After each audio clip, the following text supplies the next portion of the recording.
তো আমি যাচ্ছি হসপিটালের দিকে। আরে বাবু, রাস্তা একটু দেখে চলবা না? দাঁড়াও, আমি তোমার ফোনটা উঠিয়ে দিচ্ছি। তুমি একটু রাস্তাঘাটে দেখে চলবা না?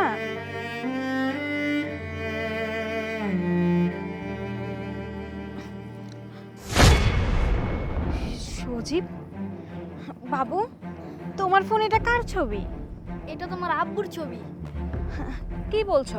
এটা তোমার বাবার ছবি হবে কেন? তোমার কোথাও ভুল হচ্ছে, ও তো আমার হাজবেন্ড। না আন্টি, আপনার কোথাও ভুল হচ্ছে। উনি তো আমার আব্বু, আর এই ফোনটা আমার আম্মুর। আমার আম্মু অনেক অসুস্থ আন্টি, সেজন্য আমি ফার্মেসিতে ওষুধ কিনতে যাচ্ছি। কি বলতেছো? উনি তোমার আব্বু? তার মানে এই ছেলেটা যা বলছে সব কি সত্যি?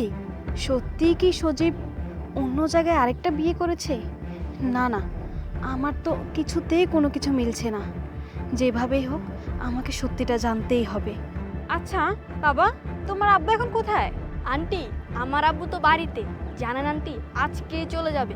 আমার আব্বু বিজনেস করে তো, সেজন্য 15 দিন আমাদের এখানে থাকে, আবার 15 দিন বাইরে থাকে। এই বাচ্চা ছেলেটার কথার সাথে তো আমি অনেক কিছুই মিল পাচ্ছি। সজীব তো আমাকেও সেম কথা বলেছিল, ও নাকি বিজনেসের কারণে 15 দিন বাইরে থাকতে হয়, আর 15 দিন তো আমার কাছেই থাকে। তাহলে অনেকটাই তো মিলে গেল। না না, এটার ভিতর কোনো রহস্য আছে। যেভাবেই হোক আজকে সত্যিটা আমি বের করবই। আজকে ওর একদিন কি আমার একদিন। আন্টি, কি ভাবছেন? আমার ফোনটা দেন। আসলে আমার কিছুদিন পরে আমার একটা ভাই হবে তো, সেজন্য মায়ের জন্য ফার্মেসি থেকে ওষুধ আনতে হবে। ফোনটা দেন, আমি যাই। হ্যাঁ বাবা, আমি তোমার ফোন দিয়ে দিব।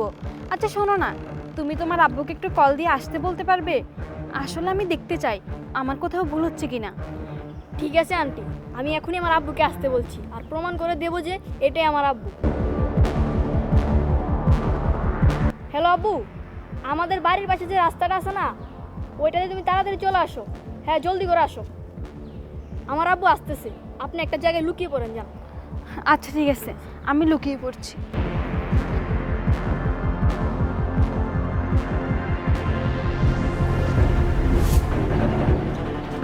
কি ব্যাপার বাবা, তুমি হঠাৎ করে আমাকে এখানে ডাকলে কেন? আব্বু, আমি মায়ের জন্য ওষুধ কিনতে যাচ্ছিলাম, হঠাৎ করে একটা আন্টির সাথে দেখা হলো।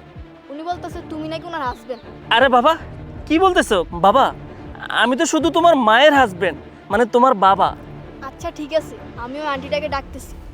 আন্টি, আন্টি, কোথায় আপনি? এদিকে আসুন। বাবা দেখো, তোমার কোথাও ভুল হচ্ছে। তুমি ওই যে বাবা আন্টি। বাবা, তুমি ফার্মেসিতে যাও, আমি দেখতেছি। হ্যাঁ আচ্ছা ঠিক আছে বাবা। বেয়াদব, বেঈমান, বিশ্বাসঘাতক! এই, তুই এটা আমার সাথে কেন করলি? তুই আমাকে রেখে অন্য জায়গায় বিয়ে করেছিস, আর সেই ঘরে তোর এত বড় একটা ছেলে আছে, আবার নতুন একটা আসতেছে। কেন করলি এরকমটা? কি হলো, জবাব দে। দেখো, তোমার কোথাও ভুল হচ্ছে। তুমি যা দেখতেছো, যা শুনছো, এগুলো হয়তো মিথ্যে। কোনটা মিথ্যে বল? ওই ছেলের বাপ তুই, এটা মিথ্যে। ওর মায়ের হাজবেন্ড তুই, এটা মিথ্যে। ওই ফোনের ওয়ালপেপারে তোর ছবি, এটা মিথ্যে। কোনটা মিথ্যে বোঝাতে চাস তুই? কি হলো বল। দেখো, তুমি আমার কথাটা শুনো, তুমি পুরো বিষয়টা একটু বুঝতে চেষ্টা করো। একদম চুপ, আর একটা কথাও তুই বলবি না। তোর মুখ থেকে আমি আর কোনো কথা শুনতে চাই না।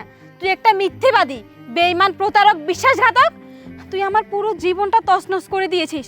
কেন এমনটা করলি? কি অপরাধ ছিল আমার বল? দেখো, আমি কোনো অপরাধ করিনি। আমার ভালোবাসাতে কোনো মিথ্যে ছিল না। আমি আমি আসলে তোমাকে ঠকাইনি।